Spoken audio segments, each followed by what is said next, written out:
Hatha Yoga Pradipika. Le Hatha Yoga Pradipika se divise en 4 sections. L'intérêt de faire référence aux textes traditionnels est grand. Ils permettent de ne pas nous fourvoyer et de voir sans fantaisie ce qu'est le yoga. Il indique clairement le chemin et donne, dans les grandes lignes, les outils exacts qui servent, sur ce chemin, de véhicule. Bien sûr, ils doivent être interprétés. Cette interprétation devient le manuel d'utilisation et apporte les éclaircissements nécessaires. Il est exact que l'on doive les considérer comme des aides-mémoire, l'essentiel devant rester l'enseignement oral. La difficulté serait de trouver quelqu'un capable techniquement et personnellement d'en donner les clés. Il ne pourra s'agir que de quelqu'un ayant lui-même reçu cet enseignement. La connaissance exacte du yoga, quand bien même n'est-elle au début qu'intellectuelle, nous permet de ne pas nous laisser avoir par n'importe quel maître, gourou, professeur, qui s'est auto-initié et enseigne plus ses initiatives ou pulsions personnelles que la voie elle-même dans tout son déconditionnement et sa légèreté.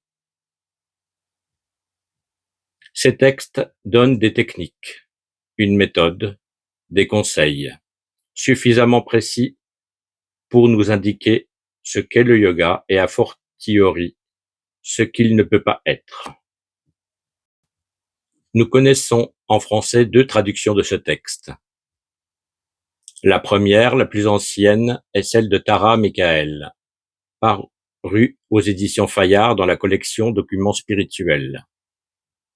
L'introduction au texte est intéressante, la traduction est tout à fait satisfaisante, les commentaires abondants et fort documentés. Bien qu'il semble, au fil de l'ouvrage, que l'auteur n'a pas une connaissance, une expérience très précise des techniques et du milieu du Hatha Yoga, cette traduction reste néanmoins une référence. La deuxième est celle de Swami Muktibodhana Sarasvati, avec les commentaires parus aux éditions Satyananda Ashram. Cette traduction n'a pas la rigueur de la précédente, mais les commentaires très abondants et bien illustrés nous semblent plus intéressants pour un yogi contemporain. Comme toujours, Swami Satyananda fait preuve d'une rare habileté pour rendre compréhensibles les notions ou les techniques. Il ne tombe pas pour autant dans une vulgarisation excessive qui dénaturerait l'essence du texte. Sans trahison, il met le Hatha Yoga Pradipika au niveau des lecteurs occidentaux. Ces 2 traductions sont complémentaires. Une fait 300 pages, la première, et celle de la deuxième, 800 pages. Les textes de base du Hatha Yoga. Ils ne sont pas légion. En plus du présent, il y a la Garanda Samhita, traduite et commentée par Jean Papin, aux éditions d'Hervy en 1992, sous-titrée Le yoga du corps. La Goraksha Shataka et la Shiva Samhita, qui sont, à notre connaissance, non encore publiées officiellement dans une traduction française. En ce qui concerne cette dernière, nous en publierons une traduction intégrale. La datation de la Hatha Yoga Pradipika est assez aléatoire, comme tout texte concernant un enseignement oral. Néanmoins, elle a fait sa première apparition officielle vers le XVe siècle. Selon l'avis le plus généralement admis, le yoga, et particulièrement sa branche tantrique, dont le Hatha Yoga fait partie, est une science et une pratique multimillénaire qui trouve son origine en Inde, à une époque bien antérieure à l'arrivée des Aryens.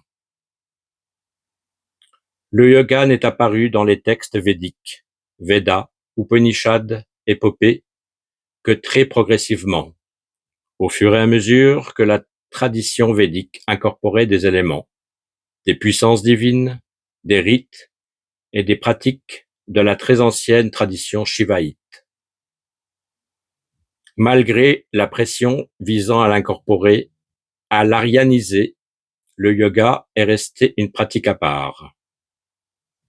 Ne tenant compte ni de religion, ni de Dieu, ni de caste, ni d'aucune différence entre les humains, il continue allègrement à se situer dans la tradition hindoue, en dehors de la religion brahmanique.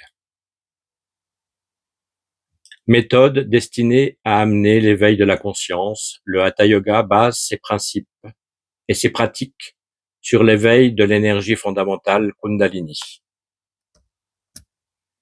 L'énergie cosmique, sous ses différents aspects lumineux, vibratoires, sonores, mentaux, etc., est l'objet du travail et de l'attention des yogis.